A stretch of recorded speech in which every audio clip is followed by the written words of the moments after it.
Իմ մոտ օրենքի հետ կապված հարց է, դա պարադոքս է իհարկե,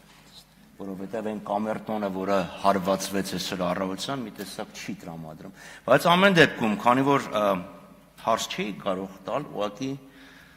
հարց առաջարկություն, լավ, մենք 25 թվականի վերջին քննարկում ենք 20 թվականի օրենքի կատարումը։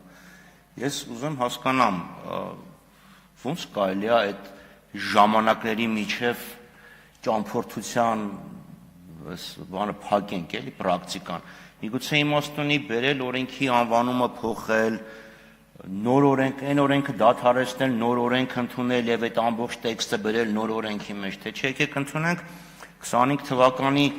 հոկտեմբերի 22-ին քննարկել 20 թվականի օրենքի կատարումը եւ 25 թվականին հանել այն, ինչ որ պետք է մինչեւ 20 թվականը արվեր, այդքան էլ ճիշտ չէ։ Շնորհակալություն։